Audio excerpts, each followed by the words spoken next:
One stock rose nearly eightfold in 7 months.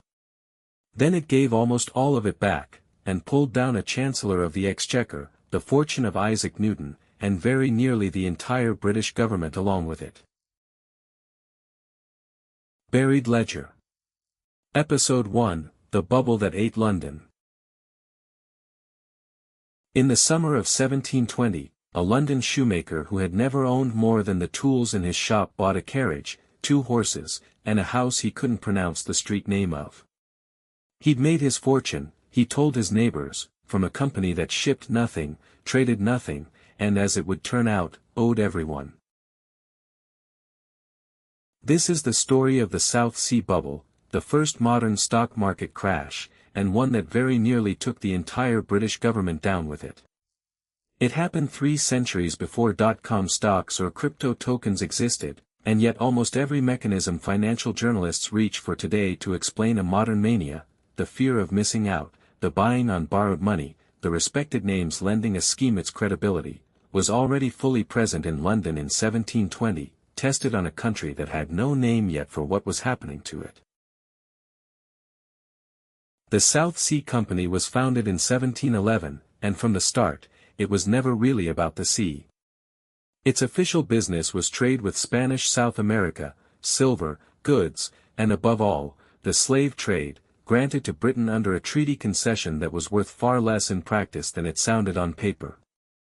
Spain restricted the company to a handful of ships a year, and war with Spain shut even that down for long stretches. The South Sea Company, in its first decade, barely traded at all. What it was actually good at was something else entirely: converting government debt into company stock, and convincing the entire country that the company itself was worth a fortune. It's worth being precise about how badly the underlying business actually performed, because the gap between the real trade and the imagined one is the whole story. Under the Asiento contract, the South Sea Company was obligated to deliver 4,800 enslaved Africans a year to Spanish America and was permitted 1 additional general cargo ship annually. Over the entire 25 years the Asiento ran, the company managed only 8 of those annual ships in total. War, Spanish restrictions, and its own mismanagement kept the rest at anchor. It never once hit its annual quota. And still it owed the Spanish crown an annual tax on the first 4,000 slaves whether or not it actually delivered them, a fixed cost against a trade that kept getting shut down by forces entirely outside its control. This was, by any honest accounting, a mediocre, loss-making trading operation. None of that stopped its stock from becoming the most desired paper in London. Here's the mechanism, and it matters, because it's the same mechanism that's shown up in every bubble since. Britain, after years of war, was carrying an enormous national debt. The South Sea Company offered a deal: it would take on a huge slice of that government debt, converting it into South Sea stock, in exchange for exclusive trading rights and a promise of steady interest from the government. On paper, it was a debt restructuring. In practice, it depended entirely on one thing: convincing existing government bondholders to swap their safe, boring bonds for South Sea shares, which meant the company needed its share price to look as attractive as possible, by whatever means necessary.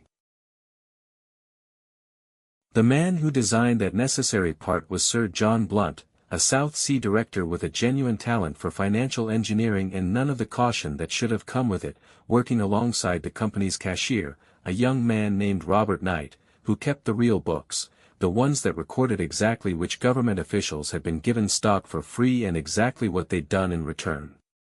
It was Blunt who pushed the company to make its boldest offer yet. On the 22nd of January, 1720, the Chancellor of the Exchequer, John Illaby, stood up in the House of Commons and presented Parliament with the South Sea Company's plan to absorb virtually the entire national debt in one stroke. It sounded like patriotism. It was, underneath, a bid for a monopoly on the country's confidence. And so the company built that confidence by whatever means necessary. Company directors spread rumors of secret deals with Spain, of silver mines about to open, of trade routes about to unlock unimaginable wealth. They offered stock on installment plans so ordinary people could buy in with almost nothing down. They loaned money to investors specifically so those investors could buy more South Sea stock, using the stock itself as collateral, a closed loop that had no relationship to any actual business happening on any actual ship.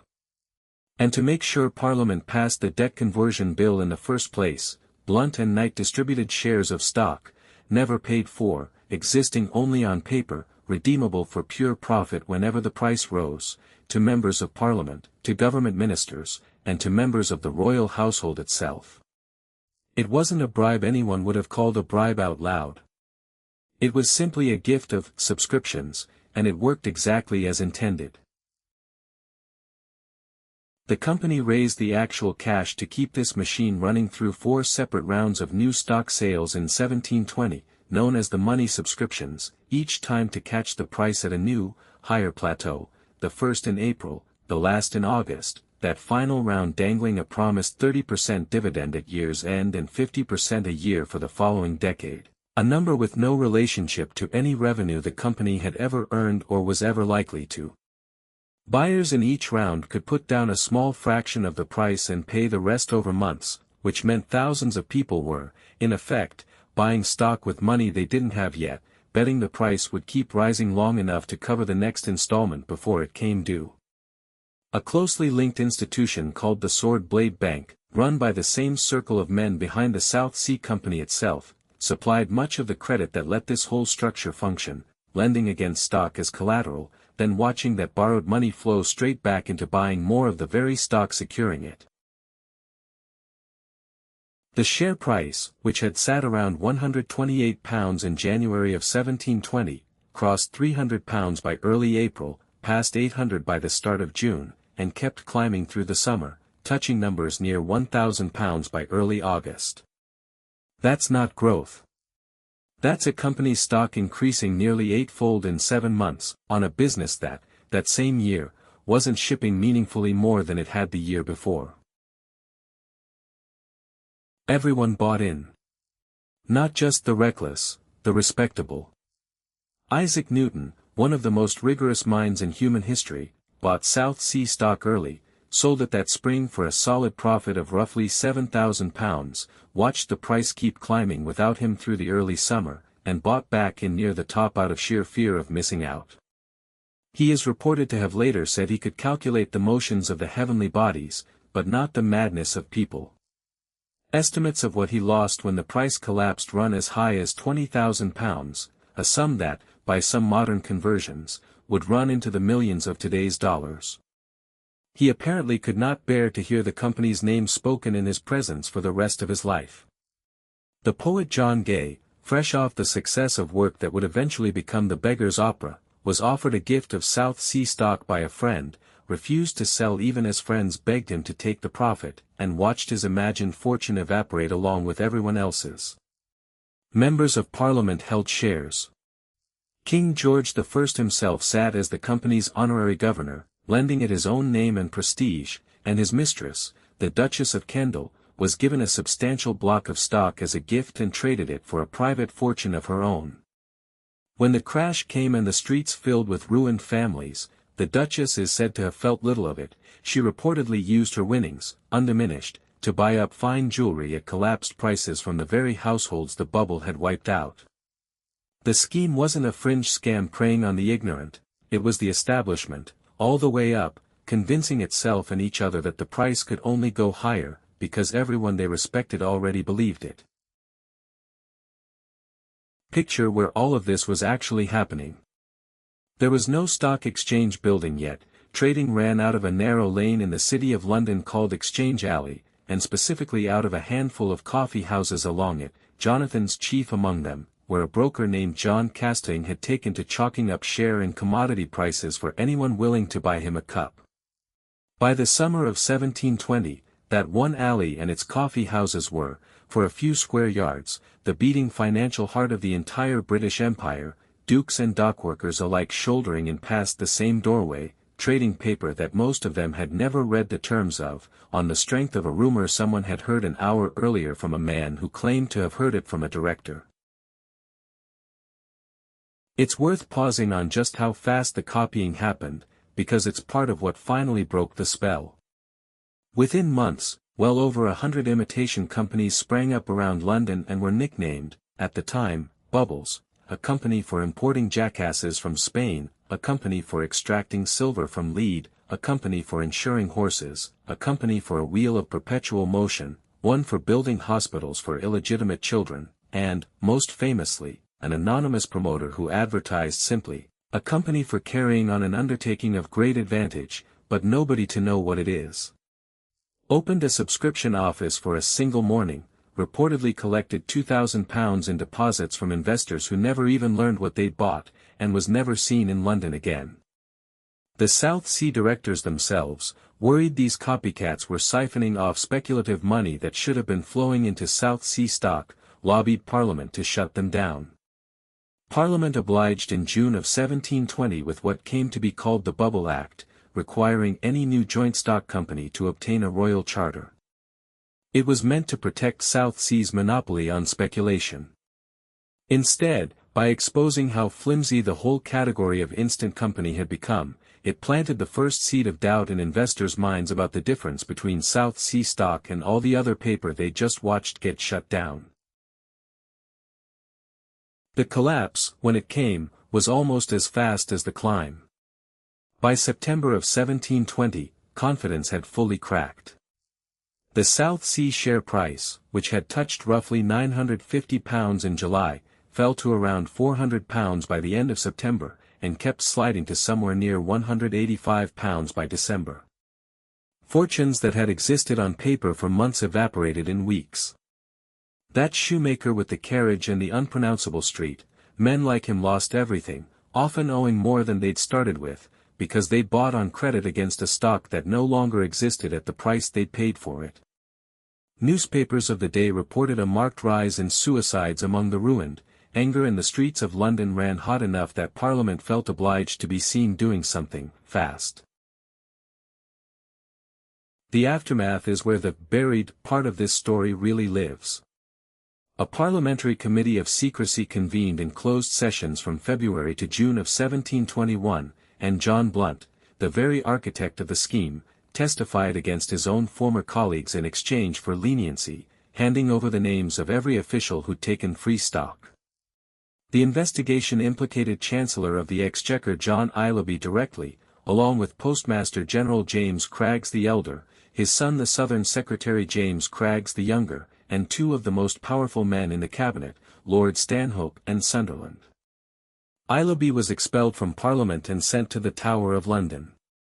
Blunt's own fortune, which had run past £180,000 at the scheme's height, was seized down to barely £1,000 by the time Parliament finished with him.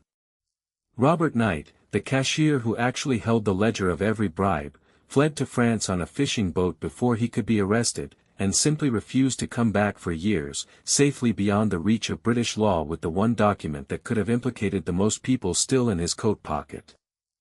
Parliament, by Act, confiscated the estates of the company's directors wholesale, valuing the seized property at just over £2 million, a portion was quietly returned to each man for his own maintenance, and the remainder, roughly £1.66 million, was distributed back to the ruined shareholders, working out to something like £140 returned for every share that had, at the peak, been worth 7 times that.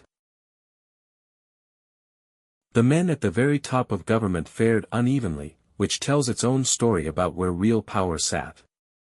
James Craggs the Elder, the Postmaster General, died suddenly in March of 1721, by some accounts of an overdose taken deliberately, before the committee could finish questioning him about the free stock that had passed through his hands. His son, James Craggs the Younger, the Southern Secretary and one of the most senior ministers in the government, died of smallpox that same spring, also before he could be formally examined, two of the scandal's most central figures gone within weeks of each other, taking whatever they knew with them. Lord Sunderland, the King's own First Lord of the Treasury, was investigated and, after a vote in the Commons, narrowly acquitted by his fellow members of Parliament, a verdict many contemporaries found harder to believe than the crime itself. And yet, and this is the part that rarely makes the popular version of the story, most of the actual architects of the scheme were never meaningfully punished. Robert Walpole, who managed the political cleanup so deftly that he built his entire career on it and became Britain's first prime minister within 2 years, quietly arranged for the worst of the damning evidence to disappear from the official record, earning himself the nickname, among contemporaries who understood exactly what he'd done, of Screenmaster General, the man who screened the guilty from view. The ledger, in the most literal sense, got edited before anyone outside the room saw it. Walpole's rescue plan itself is worth a moment, because it shows how deliberately the losses were distributed once the panic was underway. He first tried to get the Bank of England and the East India Company, the two other financial giants of the day, to formally absorb large blocks of South Sea stock and prop up its price. Both institutions initially balked at inheriting someone else's collapse, and credit tightened across London while they hesitated. What eventually emerged instead was a forced restructuring. Most of the stock held by ordinary investors was converted into government annuities at rates fixed by Parliament rather than by the market, which meant the state effectively absorbed the bulk of the loss onto its own books over the following decades, spread thin enough that no single default ever had to be declared. Remarkably, the company itself was not wound up. Stripped of its debt conversion business but left holding its original, marginal Spanish trading rights, the South Sea Company continued as a going concern for another 133 years, quietly issuing dividends to a dwindling set of shareholders, before it was finally dissolved in 1853, a scandal that ended not in a courtroom or a bonfire of the charter, but in a slow institutional fade that outlasted almost everyone who remembered why the name once meant ruin. The culture didn't wait for the parliamentary committee to finish before it started processing what had happened.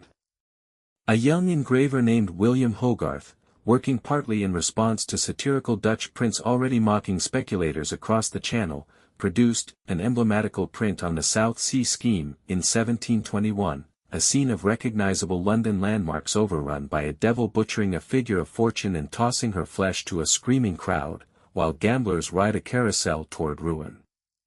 It's often cited as one of the first editorial cartoons in English history, which tells you something about how badly London needed a way to laugh, or at least sneer, at what it had just done to itself.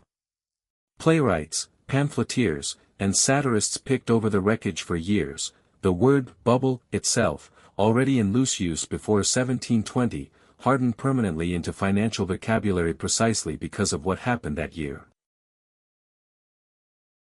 What's left, 300 years later, is a case study that every finance student still reads, and a phrase, bubble, that we still use for exactly this pattern, a rising price convincing people the price itself is the proof, right up until the proof runs out. The shoemaker never got his name into the history books. Almost none of the ordinary buyers did. What survived instead was the ledger of the men who ran it, half of it seized by Parliament, half of it carried across the Channel in Robert Knight's coat pocket, a reminder that the people who design a bubble rarely go down with the people who believe in it. That's the story for this week. I'm back with the next one soon. This has been Buried Ledger.